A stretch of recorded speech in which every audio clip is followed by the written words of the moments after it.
Olá, tudo bem com vocês? Segundo episódio do Papo com Vilela. E antes de nós iniciarmos, você que ainda não é inscrito no meu canal, Mentor Vinícius Vilela, faça a sua inscrição, curte, compartilhe e também deixe suas perguntas para depois a gente continuar o nosso bate-papo. Hoje a conversa é com um super amigo meu. Posso dizer também que eu tenho trazido só os meus mentores aqui.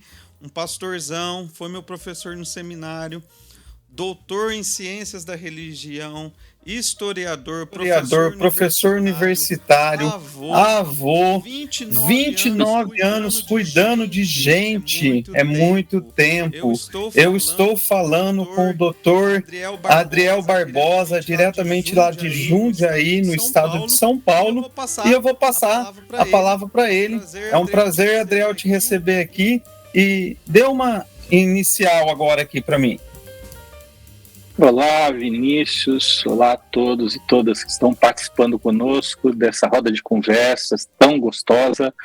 Uma honra estar aqui com você, uma honra poder participar do teu movimento, da tua evolução, do teu serviço que você presta, essa vocação, esse chamado que você cultiva, que a gente cultiva, essa insistência em falar ao coração das pessoas, em cuidar de gente, como você disse, de uma forma ou de outra. Isso nos modela. Então, uma grande honra estar aqui com você hoje. Adriel, eu lembro, completando agora 16 anos que nós conhecemos, né? Meu primeiro contato com você foi, acho que justamente em abril de 2000 e... Estava lembrando aqui, tentando puxar a data, exatamente abril de 2008, lá em Curitiba, que eu tive meu primeiro contato com você. Você foi meu professor de História da Igreja, e você já tinha essa habilidade, esse talento de ensinar as pessoas, né? E eu lembro que algo que ficou marcado na minha vida, que na primeira aula, você falou assim, olha, vou ensinar algo para vocês que vocês carreguem isso para o resto da vida de vocês. Mais importante que a teologia, mais importante que a história da igreja, é vocês andarem com Deus, e isso ficou gravado no meu coração. Eu agradeço você pelo esse ensinamento, que eu sempre lembro disso, e eu passo isso para as pessoas, eu cito você. E você sempre foi muito estudioso, e eu lembro de uma história que você contou sobre o seu pai, que teu pai falou que você precisava estudar quando você era mais novo, que ele não queria que você seguisse o mesmo caminho dele, que ele foi pedreiro, todas essas coisas. Eu gostaria de fazer uma primeira pergunta e você contar um pouquinho da sua história sobre como o conhecimento mudou a sua vida.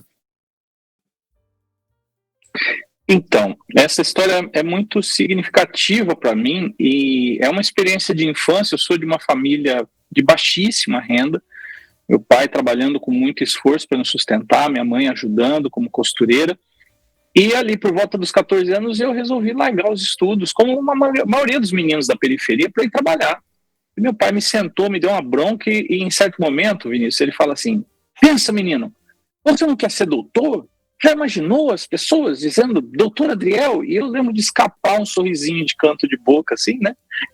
Mas aquilo ali caiu no esquecimento, eu deixei os estudos e fui viver. Passados o tempo, eu me tornei pastor, né? E eu me lembro que fui aceito no seminário, mesmo com o ensino médio incompleto. Aquilo me causava muito constrangimento e tudo. E isso foi ficando aquele buraco. Ali por volta dos 35 anos ficou insuportável. Eu resolvi voltar a estudar. Fiz em Seja, fiz a faculdade de teologia, gostei e resolvi ir para o mestrado. Fui para o mestrado, terminei o mestrado com muita dificuldade, não vou contar detalhes aqui para não alongar. E ali pelo meados do doutorado, quando eu fui começar a escrever a tese, e eu pensei, eu vou escrever uma dedicatória para o meu pai. Quando eu conectei esse caminho neural aí, a minha mente trouxe de volta essa memória. Então, eu acredito que, de alguma maneira, essa fala do meu pai, ela ficou impregnada dentro de mim. E o caminho de tornar-me doutor, ou fazer um doutorado, buscar estudos acadêmicos rigorosos, seguir uma carreira acadêmica, ficou dentro de mim. Mas não foi só isso, né? Meu pai, ele é um homem muito, que lê muito. E ele começou lendo papel de jornal de embrulho da mercearia, porque ele não tinha dinheiro para comprar nada quando era jovem, adolescente. Então ele lia o papel de embrulho. Meu pai sempre teve avidez por conhecimento, ainda que nunca pôde ter conhecimento sistemático. Isso ficou dentro de mim. Então, mesmo antes disso, mesmo como pastor, como estudioso da Bíblia, o conhecimento sempre teve um papel muito importante. E é muito interessante como, às vezes, uma influência paterna tem o poder de modelar a gente de uma maneira extraordinária, né? Olha só, você falando aqui, eu lembrei de algumas coisas que você falou há 16 anos atrás para mim, da importância da leitura, né? E hoje as pessoas falam em performance, em produtividade. Em todos os meus treinamentos, eu sempre falo, você quer se sobressair, você quer sair sobre a média, você tem que ler, você tem que ir para a área técnica, você tem que desenvolver o conhecimento técnico daquilo que você faz, independente se é teologia, independente se é informática, independente do ramo, gestão de pessoas, e como isso faz a diferença.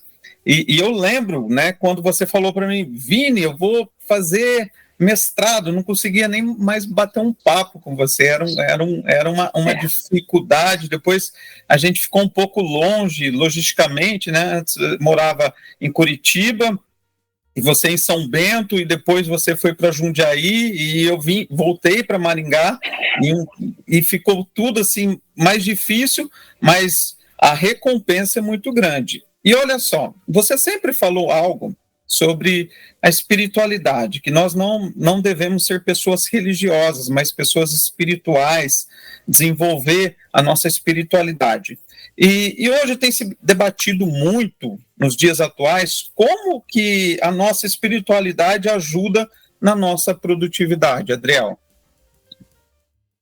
Então, fazer um comentário inicial aqui sobre a primeira parte da sua fala.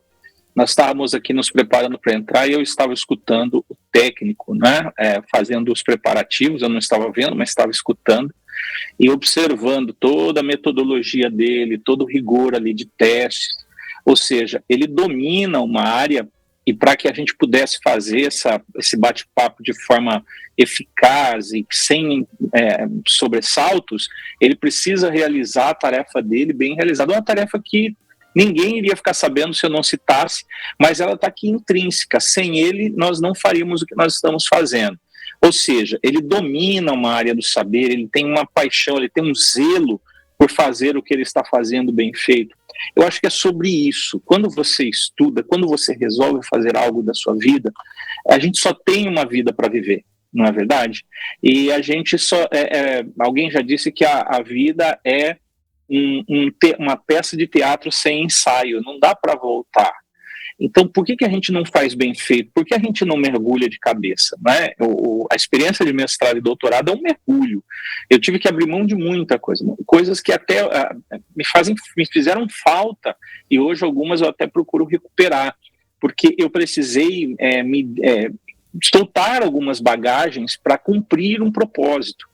Mas os resultados, eles vão aparecendo. Não é? E uma das questões interessantes nos estudos de pós-graduação em ciências da religião, ou seja, estudando com rigor científico o fenômeno religioso, a importância dessa área do desenvolvimento humano, não é? Que a religião é uma instituição humana das mais antigas que nós temos desde que as civilizações passaram a existir. E ela cumpre o seu papel. Então, às vezes para o mal até, mas ela cumpre. E há um elemento, não é, espiritual no ser humano, até mesmo naqueles que não são adeptos a uma religião. E hoje a gente considera uma dimensão fundamental do saber, da sabedoria da vida humana. Essa conexão, essa compreensão de que nós somos parte de algo que é maior do que nós. Que a vida não é simplesmente um acordar e dormir e realizar e comer e viver.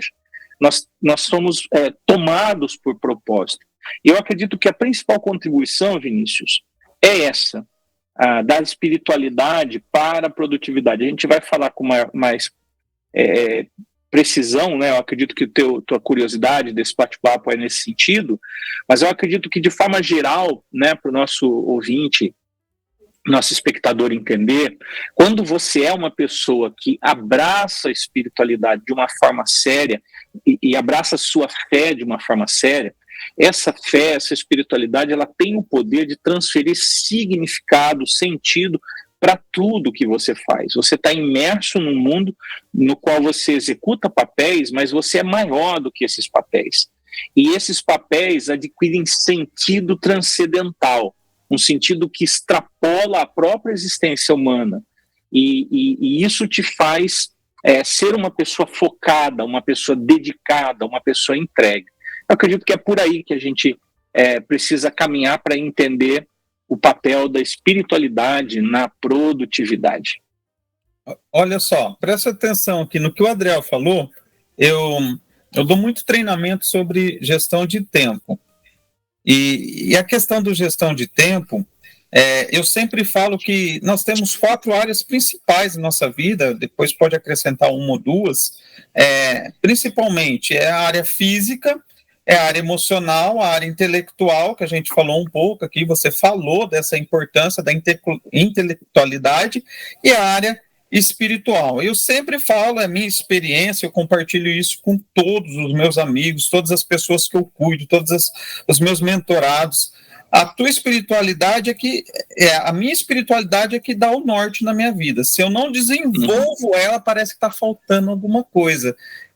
Como é importante a gente desenvolver, independendo da tua crença, se você não acredita em Deus, mas você desenvolver a espiritualidade vai ajudar, que nem você falou a palavra certa, você se focar a algo a mais que vai te conectar com o senso daquilo que você tem para cumprir aqui na Terra.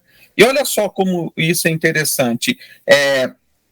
E eu gostaria de perguntar para você, como que essa espiritualidade pode nos ajudar no dia a dia, assim, fala assim, ó, quem tem uma espiritualidade consegue criar uma rotina, como que isso, eu fiz uma mentoria com você e você incentivava a gente ter um tempo de quietude, um tempo da gente parar para pensar, para refletir, como que funciona isso? Como que você desenvolveu isso, né, ao longo, né, dos seus mais de 35 anos desenvolvendo a tua espiritualidade, mais de 29 anos trabalhando com gente, ajudando as pessoas a se tornarem seres espirituais. Como que é no dia a dia, assim, para o pessoal saber? Como que funciona? Bom, vamos lá.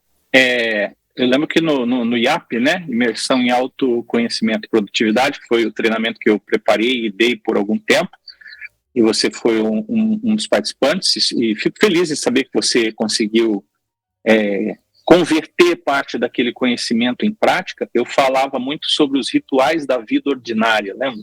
Conheço essa expressão, né? O ritual ou o conjunto de rituais da vida ordinária. Porque a vida, ela é basicamente composta de ciclos, né? O nosso sistema é um sistema de cíclico, né? O sol, o dia, os meses, o ano. E embora a gente tenha essa sensação de um telos, de um destino, que a gente está indo para frente, na verdade a gente está também vivendo em ciclos que se renovam. E há uma tendência, por causa disso, dessa vida em ciclos, de você entrar numa rotina muito automatizada. Então, estou te respondendo aqui baseado nas premissas do IAP, né, que eu construí. Há uma tendência de você ir se automatizando e repetindo as mesmas tarefas, as mesmas obras, sem pensar, sem experimentá-las de fato. Principalmente no nosso mundo extremamente exigente, extremamente acelerado, nós vamos entrando em modos automáticos e vamos vivendo. E o prazer da vida, o prazer de existir, ele pode ir se perdendo. Então, quando você se percebe mais, quando você desautomatiza, quando você está mais presente no seu agora e você começa ciclo e fecha ciclos mais propositalmente, você constrói melhor a sua percepção desse caminho e, consequentemente, da realização, do prêmio, do que está faltando, da gratidão, que é um sentimento fundamental para a satisfação humana, da felicidade, o senso de felicidade que não está no lugar, ele está no agora, ele está na presença, não é? Então, parte desses ciclos, para mim, eles têm a ver com o senso que eu tenho do dia que eu vivo, do tempo que eu vivo, do poder que está sobre mim, que me dá o fôlego de vida.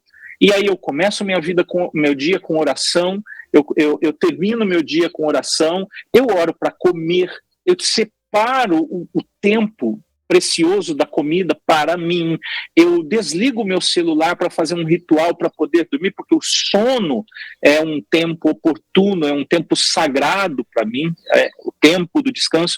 Então, para mim, Vinícius, da minha perspectiva de vida, a espiritualidade, ela se conecta fortemente com uma vida produtiva. Por quê? Porque você sabe bem, você ensina sobre isso.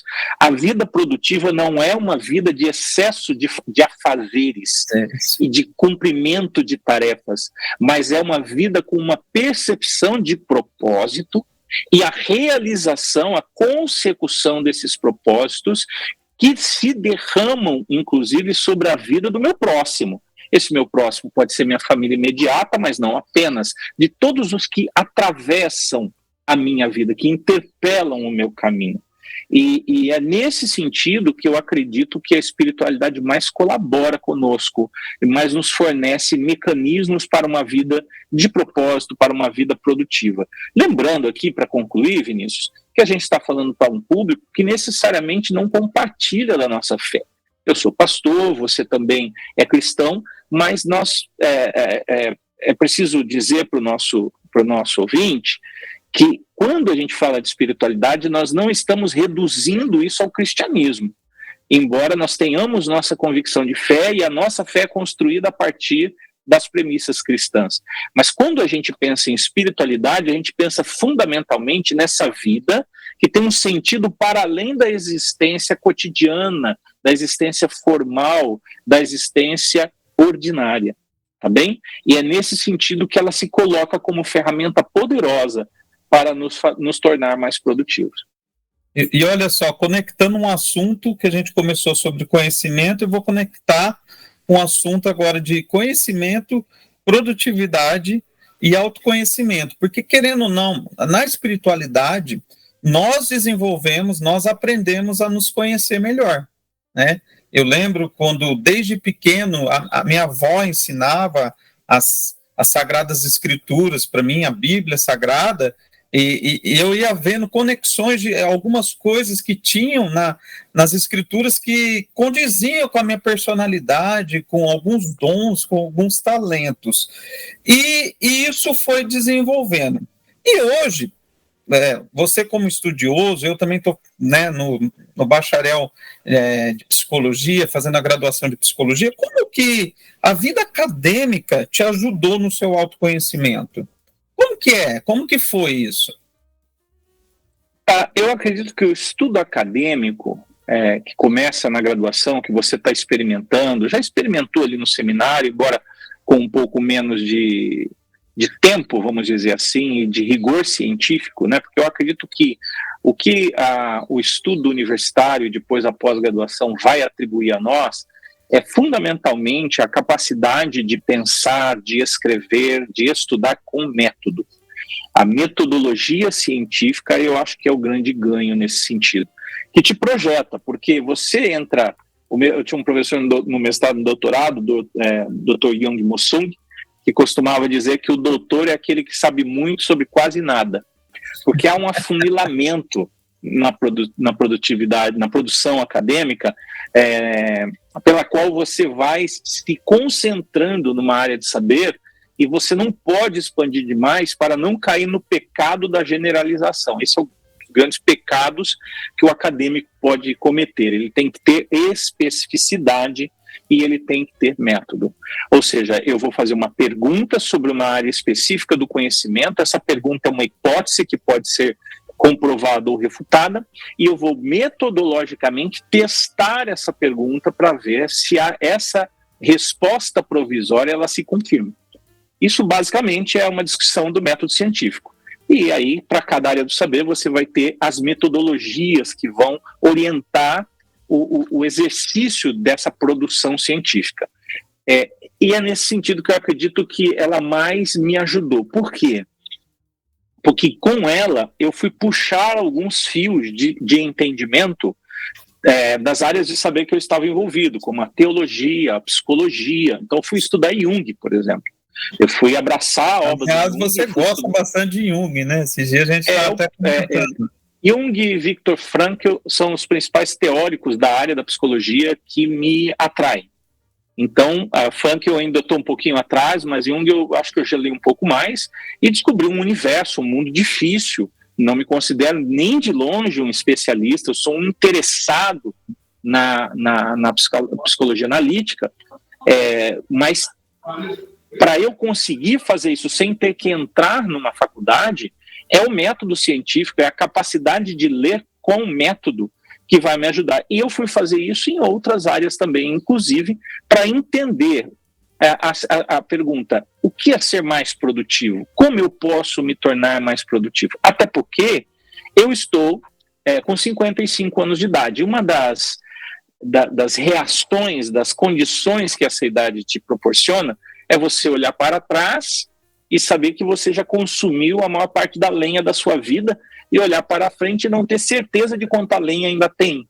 Então você quer ser mais eficiente, você quer gastar melhores tempo e principalmente com o conhecimento dos acertos e dos erros acumulados, viver melhor e ajudar mais as pessoas. Então, o tema da produtividade, para mim, ele fundamentalmente não é sobre ganhar dinheiro, sobre ficar rico, sobre me destacar na minha área, mas como viver melhor o tempo de vida que eu tenho, como me preparar melhor. E isso foi o que mais me ajudou, o conhecimento acadêmico. Foi o eu poder lançar mão de uma área e poder saber o caminho para eu me aprofundar ali. Eu sempre costumo dizer que produtividade é você não ser um burro de carga, né? Que as pessoas confundem ser produtivo com ser ocupado.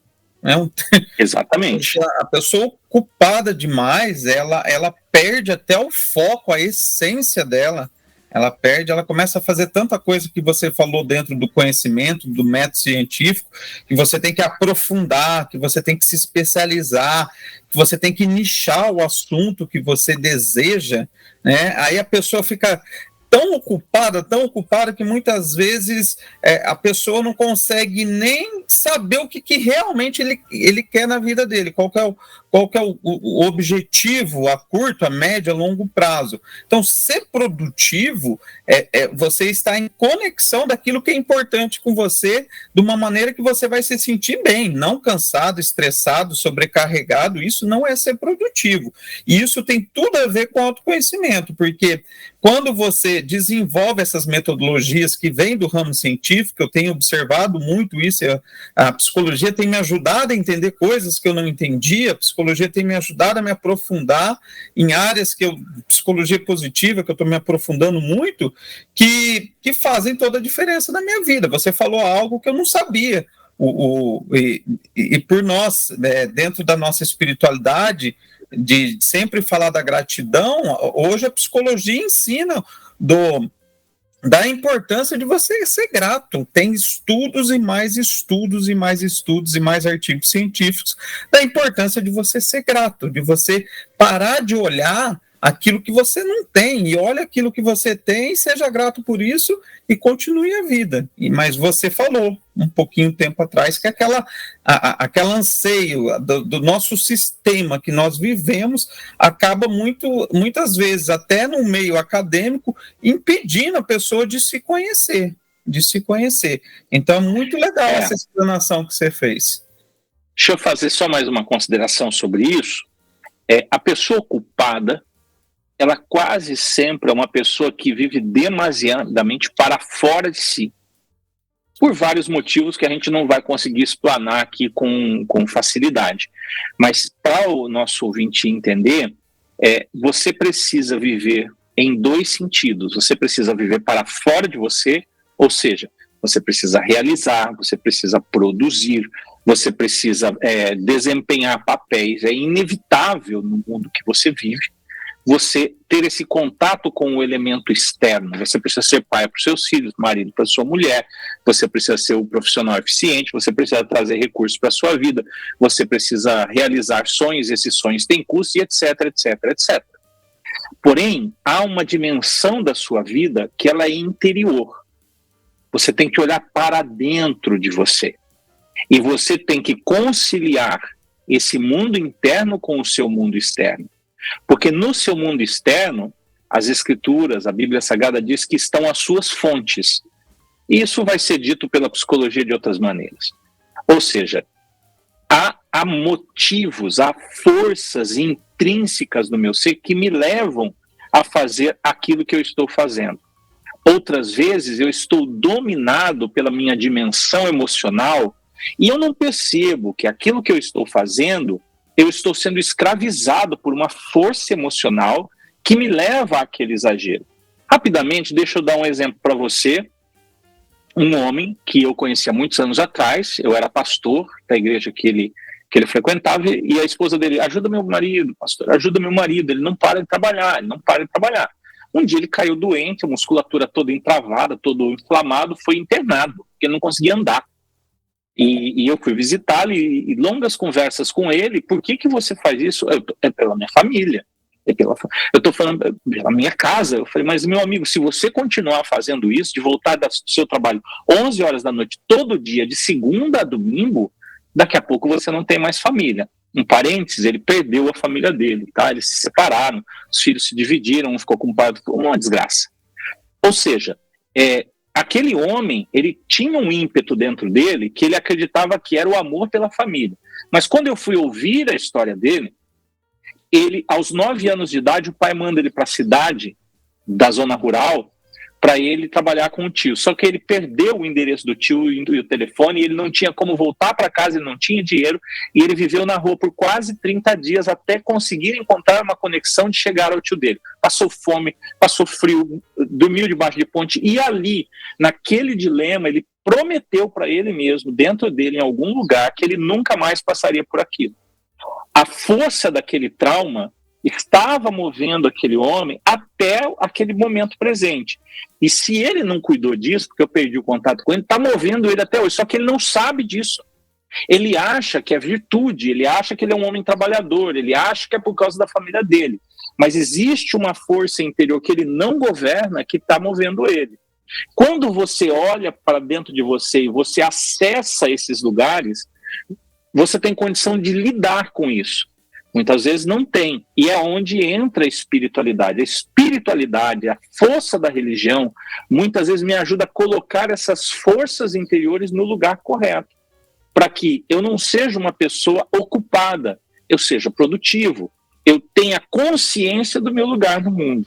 Então essas relações entre vida interior e vida exterior são fundamentais para esse homem, essa mulher integral, que consegue sim ser produtivo, mas consegue viver de fato, consegue amar de fato, consegue descansar de fato.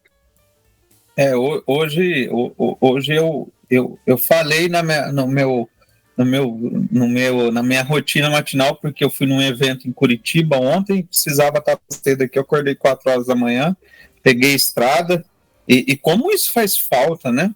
Eu sinto, quanto um dia que eu não faço, que eu você me ensinou, eu já estudava um pouco, mas todo dia fazer aquela respiraçãozinha, focar, o mindfulness, né, foco na atenção plena, todo dia fazer as minhas leituras matinais ali, é um intervalo de 20 minutos que eu faço todo dia, e isso ajuda muito a gente começar o dia mais tranquilo, porque hoje é tudo muito acelerado. Eu desenvolvi um hábito de não pegar o celular na primeira hora do dia. Primeira uma hora e 20 minutos eu não pego o celular. Tem gente que fica brava, tentei mandar mensagem, vai ficar bravo, deixa eu ficar bravo mesmo. Não respondo mensagem celular antes das 8 horas da manhã, normalmente eu parto 6h30. Então, isso é o autoconhecimento. Por quê? Porque eu desenvolvi isso através de eu olhar para dentro de mim e falar, cara, se eu não desacelerar, eu vou ter um burnout, eu vou perder minha família, minha esposa, não vou ter tempo para minha esposa, não vou ter tempo... Como muita gente está perdendo, né? Recentemente, casos, os índices de burnout só que sobem no Brasil, né? As pessoas com dificuldade, porque não tem essa capacidade de olhar para dentro, né? De ter esse tempo, né? Que vai estar relacionado à espiritualidade e olhar para dentro. E lembrando você que o burnout sequer foi classificado como patologia ainda, né? Nós estamos falando de uma síndrome aí com certa dificuldade de classificação pelos profissionais da área, mas que está cada vez mais evidente e relacionada ao modo de vida, né? E a gente está falando um pouco de fé aqui, querendo ou não, né? Porque a espiritualidade envolve a fé, né? De você acreditar em algo superior, acreditar naquilo que você sabe que vai te ajudar no momento que você não tem mais opções. E como que a fé age na mente do ser humano, Adriel? Eu mudei um pouquinho a pergunta, mas eu acho que é uma pergunta boa, porque é uma pergunta assim que muitas vezes as pessoas falam assim: Vinícius, o que é fé? Né?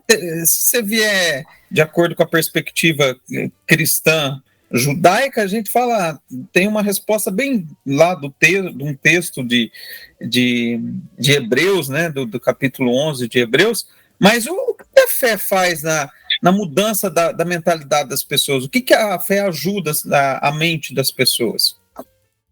Olha, em primeiro lugar, eu acredito que a atitude da fé, principalmente a fé religiosa, a fé colocada em Deus, ela tem o poder de trazer para dentro de você uma segurança sem que você necessite de elementos externos. E essa resposta ela está muito próxima ao texto que você citou do escritor aos Hebreus, no capítulo 11, que a fé é o fundamento daquilo que se espera e a prova daquilo que você não vê. Então, isso seria a fé. A fé, então, é uma crença que se projeta para além de você na confiança de que há algum elemento que suporta essa fé. Ela não é autoconfiança. Ela é a confiança que se expande e se projeta para alguém maior do que você. Isso é a fé religiosa, isso é a fé em Deus. E esse ato, Vinícius, vamos imaginar uma situação concreta. Você recebeu uma proposta de trabalho. Você foi convidado para deixar o trabalho que você tem para ir para uma outra colocação, na qual a proposta é extremamente interessante do ponto de vista econômico e também do crescimento profissional, mas que pode não dar certo se você não corresponder, se você não conseguir atingir certos medidores de produtividade. Então, essa condição, ela vai tocar esse indivíduo em um ponto que é muito sensível para a maioria dos seres humanos, que é a insegurança. A insegurança tem feito com que pessoas não avancem na vida pelo medo do fracasso. Então, para tentar se proteger do fracasso, ela fracassa não fazendo nada. Mas ela não entende assim, ela entende que ela está protegida. Mas, na verdade, ela está meio que se auto-sabotando, não se permitindo viver experiências, porque ela não consegue conceber o fracasso como uma experiência de aprendizado, de correção. Para ela, é como se o eu dela, a própria existência dela, morresse ali com aquela experiência negativa, porque ela se confunde com o papel que ela cumpre. Então, quando eu olho, então, por convite e eu vou orar e eu digo, meu Deus, me ajude, eu entrego nas suas mãos. Por exemplo, né, estou partindo aqui do ponto do nosso ponto de contato cristão. Por favor, Senhor, eu quero muito ir, estou com medo, mas eu confio que o Senhor vai me ajudar, o Senhor vai me conduzir. Essa confiança colocada em Deus, ela me dá uma ferramenta de enfrentamento dessa insegurança. Eu me afirmo em algo que é maior do que eu. E eu, então, resolvo enfrentar aquela situação. E eu passo além do limite que a minha insegurança está colocando. Então, perceba que, independentemente, alguém pode dizer, mas Deus não existe, é uma ilusão da pessoa. Você pode acreditar assim, mas o fato é que essa ação da fé, essa atitude de fé, ela leva esse indivíduo para um lugar que o outro, desguarnecido de autoconfiança, não consegue ir. Então, o efeito interior da fé é de colocar em ordem os pensamentos para que as emoções não me dominem. Seria legal você que está nos ouvindo pensar nessa realidade interna onde a insegurança está tentando controlar e a razão está dizendo para ir, como se houvesse um elefante, que as suas emoções são as suas emoções, e um domador. E um domador, que é um sujeitinho sentado em cima do elefante. Ora, o domador, no pleno recurso das suas habilidades, ele conduz o elefante para onde ele quiser ir. Mas se esse domador perder a sua vitalidade, o elefante faz o que quer, e o elefante é irracional. Pois bem, as emoções são irracionais. A insegurança é completamente irracional. A maioria dos nossos medos são irracionais porque são exacerbados. O medo é um elemento constitutivo do ser humano, dos seus instintos de conservação e preservação. Porém, na maior parte das vezes, o medo é uma projeção que é muito maior do que deveria ser. Então, o medo dele de fracassar no próximo serviço faz com que ele não viva a experiência de sucesso ou minimamente a experiência de aprendizado. Então, a fé vai atuar sobre a minha intelectualidade, me ajudando a colocar no lugar correto essa emoção. Então, esse é um exemplo de como essa fé ela colabora para que esse indivíduo organize o seu mundo interior. Então, veja, de novo, antes de eu enfrentar a situação externa, eu preciso lidar com a minha situação interna. A fé e a espiritualidade, a fé tem um poder imenso de ordenação desse mundo interior. Eu sempre digo que você tem que ter uma fé, que a fé também não é só a fé em Deus, na sua religião, naquilo que você acredita, no ser superior que você acredita, mas é muito importante do papel da fé em você mesmo. Uhum. Se você acredita em todo o seu potencial, por isso que é importante você se conhecer. E eu trabalhando, né? Eu já faz 14 anos, agora está completando, que eu trabalho com gente, que eu lido com gente, né? E eu sempre falo, se você não acredita em você mesmo, não vai. Acredite um pouquinho mais em você, tenha fé um pouquinho mais em você. Todos nós temos características boas, características positivas da nossa personalidade, que se a gente acreditar e a gente conhecer quais são essas características, as coisas mudam. Vai mudar a nossa mentalidade, a gente sai, né, de uma mentalidade fixa, de eu não posso, de eu não acredito, a vida é assim, a vida... eu nasci assim, né? Se fosse o teu exemplo mesmo, o meu exemplo... não dá, eu sou um ex-viciado, fui um viciado, um usuário de droga, não tem mais jeito, a vida é... Um dia eu falei, não, eu vou sair dessa vida, eu não quero essa vida para mim, eu quero uma vida melhor, eu sei que tem algo preparado melhor, acreditei e fui. Foi fácil? Não foi fácil, mas a falta de fé atrapalha também, né, Adriel, nessa questão do desempenho, da produtividade, na vida acadêmica, né? Eu escuto muito, eu sou burro. Escuto, falo, não é que você é burro, não existe burro. Burro é um animal, né? Essa falta de fé, como que isso atrapalha no desempenho das pessoas no dia a dia? É muito interessante, né? Você está falando do burro, eu estou me lembrando do Salmo 32, no qual o salmista alerta, não sejais como o cavalo e a mula, sem entendimento, os quais com cabrestos precisam ser guiados. Então observe que há um apelo a que a fé, e todo o contexto desse salmo está falando sobre confiança em Deus. Então confiança é fé. E talvez o grande inimigo dessa fé e dessa confiança seja a irracionalidade. Ora, onde essa irracionalidade ela vai se ancorar? Ela vai se ancorar sobre emoções que dominam.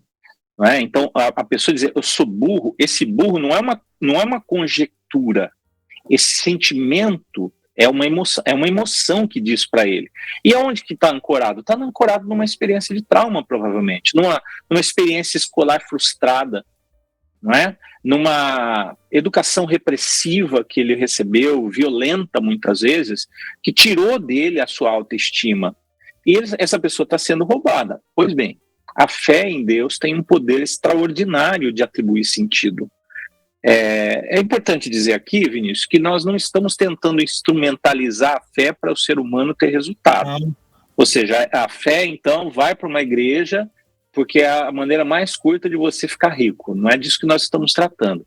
Nós estamos refletindo sobre o papel da espiritualidade e da fé em uma dimensão da vida humana. Nós poderíamos falar sobre outras dimensões, mas observa que nós estamos até nos afastando um pouco da questão profissional para nos dedicar, para refletir aqui sobre fé e existência humana. Porque, em última análise, seja eu ser bem-sucedido como marido, como pai, como avô ou como profissional, tudo isso tem a ver com as tarefas que eu desempenho no mundo que alimentam o meu senso de importância e valor. Eu não me resumo aos papéis que eu exerço, mas eles falam sobre quem eu sou no mundo. Eles falam sobre quem eu sou no mundo. Então, a minha decisão de gastar a minha vida com tarefas que atribuem para mim recurso financeiro, mas que tocam as pessoas, é uma decisão de vida, é uma equalização do tempo de vida. Como que eu vou gastar? Porque eu poderia viver num escritório de uma multinacional, eu poderia fazer outras coisas para ficar rico, por exemplo, e ter outros tipos de prazeres e de realizações. Tá tudo bem, mas a minha fé é que me equaliza, é que me situa nesse processo e faz com que esse encontro de realização pessoal, profissional, econômica, se conjumine com uma realização na vida dos outros, do meu próximo, de que eu deixo um legado para os meus filhos, de que eles sigam um caminho. Então, o que está no eixo, o amálgama de tudo isso, é a minha fé em Deus. Eu não tenho, o Adriel não tem como excluir Deus dessa equação. Então, para mim, Vinícius, quando eu estou lá no meio do doutorado e me lembro da palavra do meu pai, você não quer ser doutor? E eu estou no caminho, eu comecei a chorar diante do texto que eu estava escrevendo no Word. Falei, caramba, como que eu nunca... Faz 30 anos que isso aconteceu, 35 anos. Quando eu olho para isso, eu não olho para um pedreiro que não tem mais o que dizer para o filho dele. Para mim é um pai que está derramando a semente no coração de um filho, e essa semente ficou num lugar nessa terra chamada Adriel, que nem ele sabia, e no momento propício ela frutificou. E o doutorado me trouxe muitas possibilidades. Eu terminei o doutorado com 50 anos, eu fui trabalhar como editor, eu estou trabalhando para grandes editoras, eu estou dando aula em universidade, eu estou produzindo, eu estou trazendo recursos para minha casa, estou aqui com você, compartilhando, e eu continuo fazendo outras atividades relacionadas ao cuidado de pessoas, etc. Mas isso trouxe um resultado extraordinário de realização, trouxe resultado econômico, ou seja, a gente não secciona a vida em paz, fala, agora eu vou resolver essa, depois eu resolvo aquela, então, deixa eu pegar a espiritualidade e pôr aqui na equação, que agora eu vou para frente. Não é disso que nós estamos falando. Nós estamos falando de você se olhar como um todo. Então, eu não tinha ensino médio, mas eu não me achava burro, eu tinha vergonha, diferente. Agora, quando uma pessoa está lá, ela está diante de possibilidades, ele está diante de oportunidades, e ela tem um entrave, ela diz, eu sou burro, não adianta ela correr para lado nenhum, ela tem que enfrentar esse medo, ela tem que enfrentar essa crença falsa, porque ela está colocando uma estaca diante dela, que dali ela não atravessa, e é uma mentira, né? E dentro da espiritualidade cristã, nós vamos dizer que isso é uma distorção da verdade de Deus para a vida dela, porque Deus não nos colocou no mundo como burros, como animais de carga, sem entendimento. Ele nos colocou aqui como seres que devem se realizar naquilo que fazem. Eu me lembrei de um versículo bíblico, Vini, Jesus Cristo falando, que eu acredito que é uma referência bíblica que a gente consegue conectar com a compreensão moderna de produtividade, sem forçar o texto bíblico, sem fazer nenhum malabarismo. Em João capítulo 15, verso 16, o Senhor Jesus diz, olha, vocês não me escolheram, eu escolhi vocês. Então, queria que o nosso ouvinte pensasse nisso, né? Do Jesus de Nazaré olhando para ele, dizendo, eu escolhi você, para que você vá, e designei você para que você vá e dê fruto. E o seu fruto permaneça. O fruto aqui é a própria existência, é tudo aquilo que por meio da existência você realiza. Ver meu filho e minha filha casados com seus filhos, prosperando, é fruto. Ver pessoas abençoadas por aquilo que eu faço, ajudado, é fruto. E esse fruto precisa permanecer. Há um elemento de sustentabilidade. na palavra de Jesus. Eu não quero que você dê um fruto que depois se disperse. Eu não quero que a sua passagem seja inerte nesse mundo. Eu quero que depois que você passe, aquilo que você fez fique. E como que as coisas vão ficar? Em bustos, nas praças? Não, elas ficam na vida das pessoas. É sobre isso. Nossa, você falou, eu fui lá em 2008, eu lembro a primeira vez que eu fui na sua casa em São Bento e você falando essas coisas, como isso, né? Como isso faz a diferença na vida das pessoas, você demonstrar a sua fé, a sua crença, né? E até cientificamente, a pirâmide dos níveis neurológicos fala das crenças, e a crença está lá em cima, porque se você não tem uma crença forte, se você não sabe aquilo que você acredita, isso vai influenciar suas habilidades, vai influenciar depois os seus comportamentos, influenciar até o ambiente de que você caminha. Às vezes as pessoas que você se relaciona. Nossa, como isso filhos. É muito forte, né? E eu aprendi isso, né? Ditado de vó, diga com quem tu andas e direis com quem tu és, né? Eu coloquei essa crença dentro de mim um tempo pro negativo, porque eu não acreditava nisso. Eu falava para minha avó, né? Você para com a história, não, é tudo gente boa, não dá nada não, né? Não tem problema. E hoje é o contrário, eu escolho, eu tenho a crença assim, se eu preciso estar com pessoas melhores do que eu, preciso de estar com pessoas que já alcançaram o que eu desejo alcançar, né? Eu estou terminando a graduação, lógico, tenho vontade de continuar os estudos, e eu lembro de você, que fez o doutorado, eu acompanhei, que terminou o doutorado com nem 50 anos, né? Eu acho que até um pouco mais, né? Já faz 5 anos que você terminou o doutorado, não faz isso 50 para 51. 50 para 51. E isso motiva, né? Importância. E você falou de Jesus, e a gente não combinou, não. Eu coloquei uma pergunta aqui, que era, se Jesus estivesse na Terra hoje, e você falou um pouco de produtividade, o que Jesus falaria sobre produtividade para as pessoas? Olha só que conexão, eu não combinei nada com você. Eu acho que ele falaria isso, que ele já falou e está registrado no Evangelho. Eu escolhi você. Eu escolhi você para que você vá e dê fruto. E o seu fruto permaneça. Agora, quando a gente pensa nisso, eu fico imaginando essa pessoa que se chama de burra, né?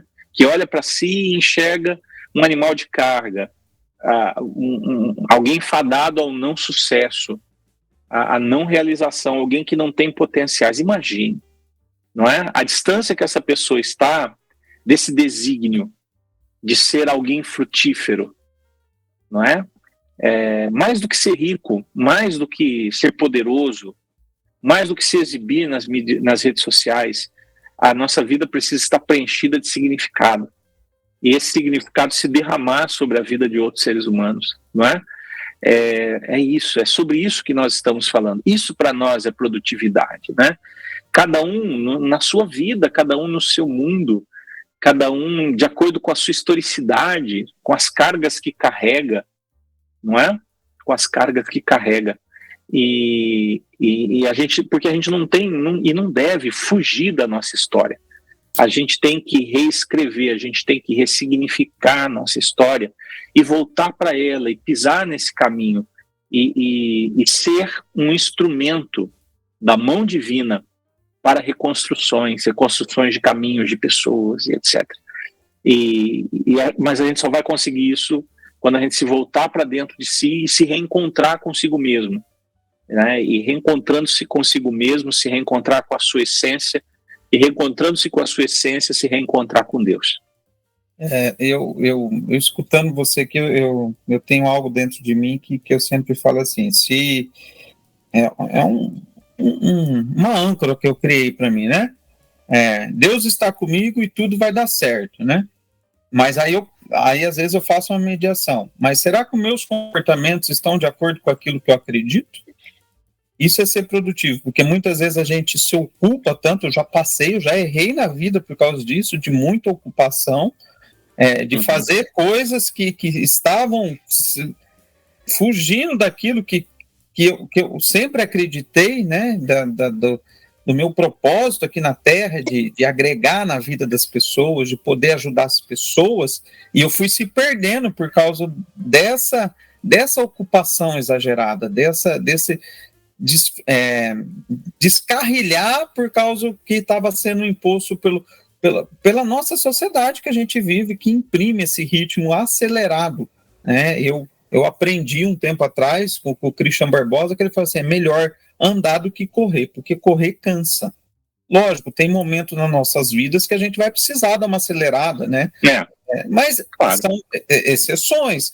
Mas você caminhar, você tem uma respiração boa, você consegue fazer as atividades físicas, só com a caminhada já te ajuda. Então, a gente tem que desenvolver esse hábito de caminhar e desenvolver, de acreditar que é possível. Eu sempre falo, é possível. Basta a gente olhar um pouquinho mais para dentro de nós, né? Então, a gente já quase está finalizando, né? O tempo passa rápido demais. Saudade de tomar um café com você, né? Agora precisamos. A próxima, eu quero me programar para a próxima vez estar aí com você, né? Estar de mudança para Campinas, tá? E assim, para a última pergunta para a gente finalizar aqui, que recado você deixaria aqui para os ouvintes, um recado que possa ajudar a pessoa, você que sempre foi muito sábio nas suas palavras, né? Eu admirava, minha esposa te admira, alguns amigos em comuns que nós temos, para trazer algo novo que possa ajudar a pessoa com essa questão da produtividade. Que mensagem você deixaria para o nosso público aqui? Olha, eu diria para os nossos amigos e amigas o seguinte: volte-se para dentro de você. Principalmente você que é mais jovem, cuja energia está muito intensa e você tem dificuldade de parar, comece a educar o seu comportamento, a sua maneira de lidar com a vida. Aumente a sua autopercepção. O que é autopercepção? É a atenção que você presta em si mesmo, em como você está, em que você está pensando, sentindo, desejando, aprendendo a diferenciar necessidade de desejo, entendendo como você se relaciona com cada ser humano à sua frente, com família, com amigos, companheiros de trabalho, discernindo esses caminhos todos. Nós só conseguimos fazer isso quando a gente para de correr de si mesmo. A maioria das pessoas improdutivas, elas estão buscando algo que não é produtividade, é aprovação, é reconhecimento. Mas aprovação e reconhecimento no sentido da sua carência de ser afirmado por outros. Isso quase nunca termina bem. Há pessoas que estão fazendo isso, que estão ricas, mas que estão frustradas em algum lugar dentro dela, por causa de outras áreas de sua vida, que não é a área profissional e financeira, que não consegue andar junto com essas áreas. Há muita gente assim. Então, volte-se para dentro de si mesmo, viva melhor os seus dias, desperte o sol, dê atenção, estabeleça rituais da sua vida, pequenos rituais de solitude, fique mais com você mesmo, goste mais da sua presença e investigue cada pensamento, cada emoção, cada sentimento que brotam de dentro de você. Crie o hábito de perguntar: por que eu estou sentindo isso hoje? Uma coisa que eu costumo ensinar, não é, Vinícius? Sempre que você perguntar algo para a sua mente vai responder. Às vezes ela responde com um sonho, às vezes ela responde com uma lembrança, ou às vezes ela conversa com você, mas ela responde. Porque há um interesse demonstrado em entender o que está acontecendo internamente.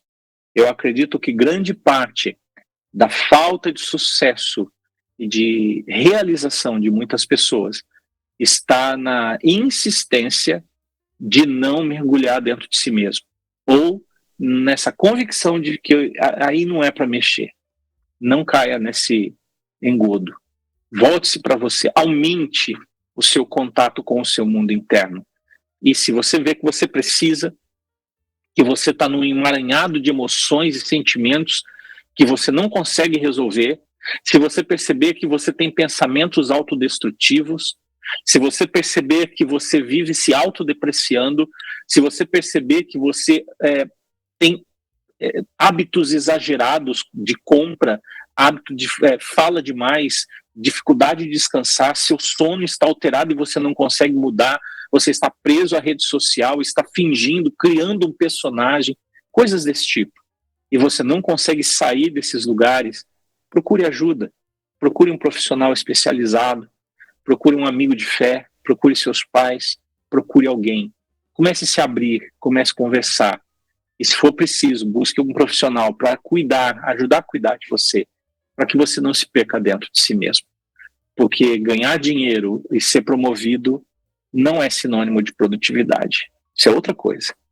Que Deus abençoe todos vocês.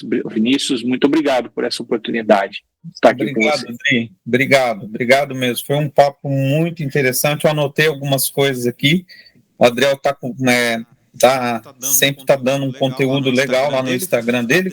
Adriel.barbosa, é isso? M. Barbosa. M. Barbosa, né? E ele está desenvolvendo um material novo que já vai estar saindo aí, vocês vão ficar sabendo, super bacana, em breve, né? Acompanha ele lá que você vai ver. Compartilhe, você que assistiu, compartilhe esse vídeo para alguma pessoa que você achar interessante, que precisa escutar o que a gente compartilhou aqui. Se inscreva no meu canal, né? Semana que vem a gente tem mais um episódio. Obrigado pela sua companhia e até a próxima. Um abraço, Adriel. Deus abençoe. Muito obrigado. Grande abraço, Vini. Obrigado.